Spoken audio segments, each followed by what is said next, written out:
alkonnya, stok alkonnya kosong seperti itu. Ini per Juli ini sudah ada yang APBN ya, suntikan 3 bulanan kombinasi ada. Kemudian pilnya juga ada, kondom juga ada. Tapi di sini kok kosong? Ya Bu. Makanya saya tanya Bapak, apa saya yang jualan?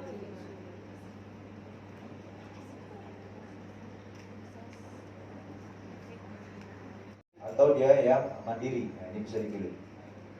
Misal kalau kita buat ini PBD seperti itu.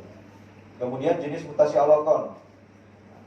Ada 6 jenis mutasi alokon yang bisa kita pilih di Newsiga. Pertama itu penerimaan dan pembelian. Nah, ini mungkin yang paling umum ya, penerimaan dan pembelian.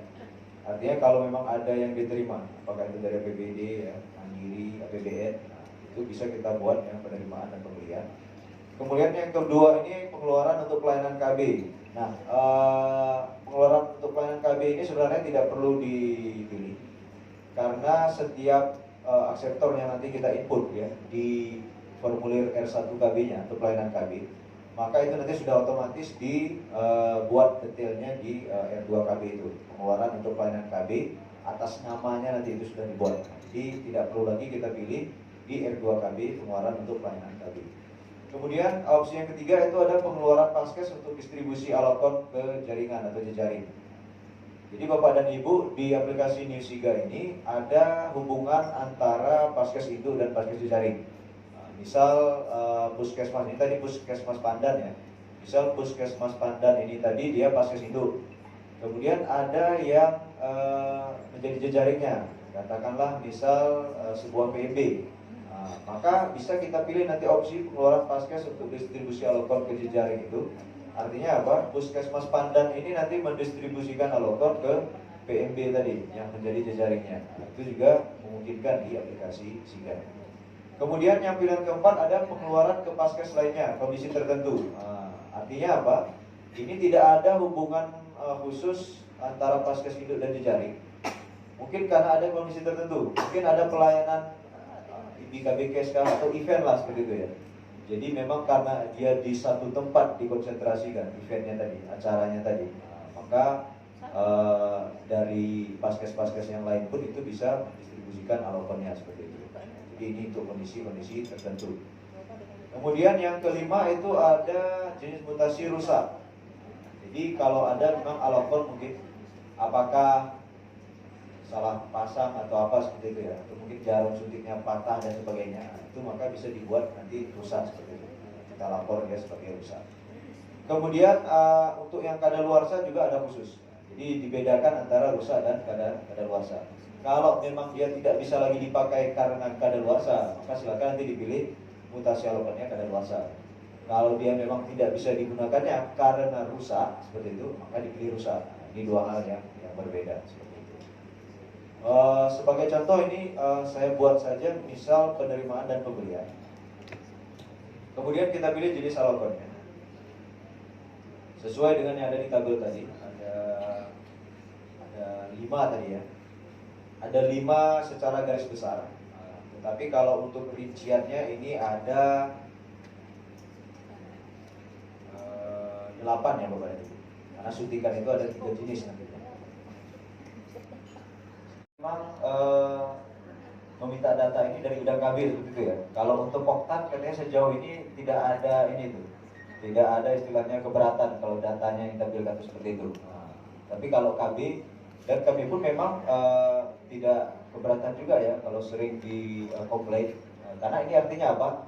Artinya Bidang KB pun berarti peduli ya terkait pencatatan dan pelaporan data program Bangga Ketanakan seperti itu. Nah, jadi ini nanti saya akan bunyikan di grup kami yang bersama Dardu dan kasih datanya itu satu provinsi supaya nanti lintas bidang yang ada di UPDKB diberikan username supervisor ya. Ini terkait username supervisor. Nah ya sebenarnya tadi ada banyak juga yang mau saya sampaikan, cuman karena udah banyak juga saya tadi mendengarkan, saya agak lupa juga. Jadi kita kembali lagi ke aplikasi ya Pak dan Ibu ya. Pikir dulu waktu Newsiga diluncurkan, setelah masuk nik, setelah masuk namanya, dia itu kalau 2 kali dimasukkan tidak terima. Ternyata terima. Jadi kita kasih PPM dengan PLKB kita di lapangan.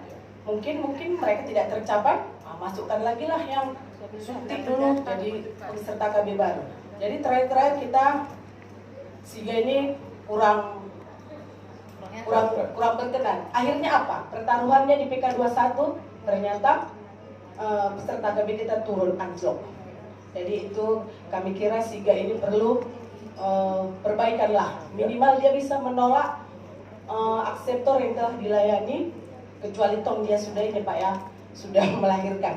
Tapi kalau bulan 1 dia suntik, di bulan 4 dia peserta KB baru lagi, berarti selama setahun dia bisa jadi 4 kali di akseptor baru Pak. Jadi kami rasa itu aja masukan dari kami Pak. Bagaimana caranya? Karena kita sering juga agak-agak clash dengan dalduknya. Terima kasih Pak. Ya. 2022. Nah, per April atau per Mei 2022 ya, itu untuk setiap akseptor yang dia sudah menjadi PA ya, maka itu tidak bisa lagi dipilih opsinya itu sebagai peserta KB baru. Tetapi waktu Januari Februari itu memang masih bisa tuh.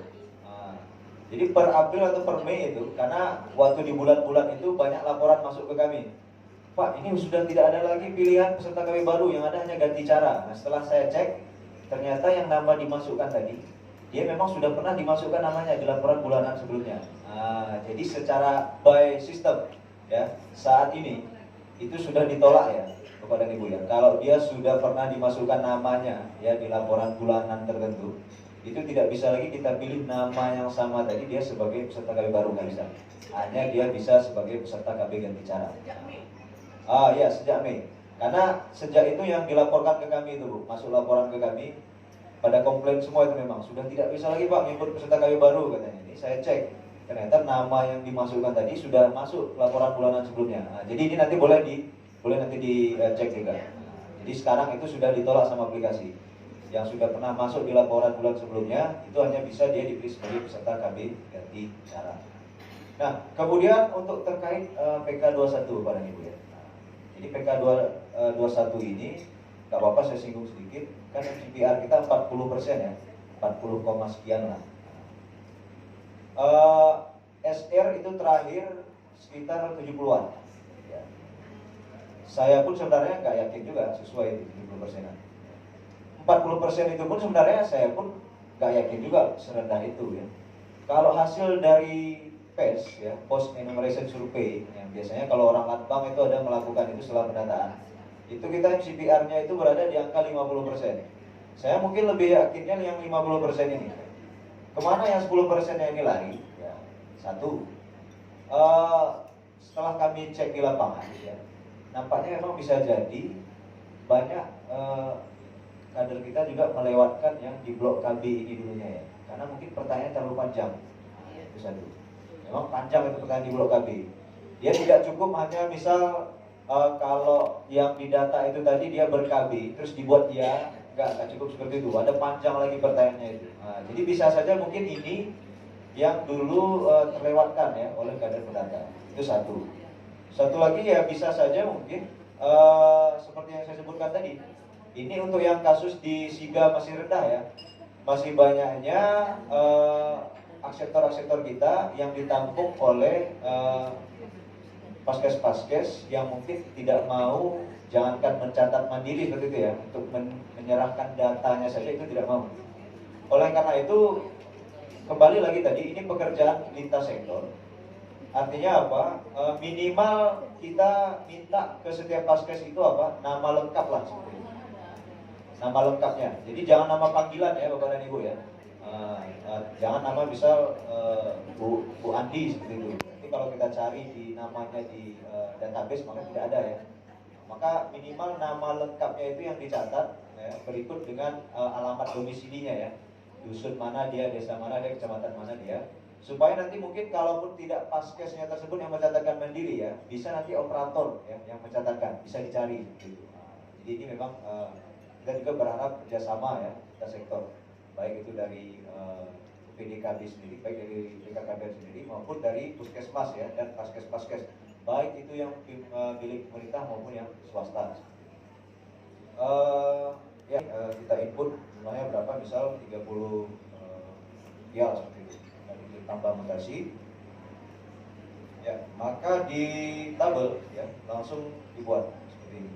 Jadi tanggal 3 ya, jika tanggal 3 Agustus 2022 ada penerimaan dan pembelian ya alokon yang bersumber dari APBD, yang mana alkonnya itu adalah suntikan 3 bulanan kombinasi sebanyak 30 biar. Jadi bisa kita lihat ya. Mana tahu kalau ada salah-salah input ya di laporan R2KB, maka silakan diklik saja yang tombol warna merah ini, tombol silang ya, untuk menghapus yang kita input barusan tadi. Jadi itu kan sebagai contoh ya. Jadi seperti itu untuk penambahan alokon ya di R2 KB. Nah ini yang tadi yang saya katakan pengeluaran untuk pelayanan KB. Jadi setiap alokon itu maksud kami setiap akseptor itu diinput di R1 KB ya. Maka di R2 KB-nya itu akan terlampir seperti ini Bapak dan Ibu. Pengeluaran untuk pelayanan KB kemudian langsung atas nama siapa ya, alokon tadi dikeluarkan. Jadi ini kita tahu di Puskesmas Pandan ini pada tanggal 1 Juli 2022 ya, ada pengeluaran untuk pelayanan KB atas nama Hermawati. Bisa dilihat apa yang dikeluarkan untuk Hermawati itu ini, yang satu ini. Berarti kita tahu Hermawati itu 1 Juli ya tahun 2022 di Puskesmas Pandan dia dilayani atau diberikan implan 2 batang ya, sebanyak 1 set. Ini bisa kita cek di R2 kali. Kemudian klik selanjutnya jika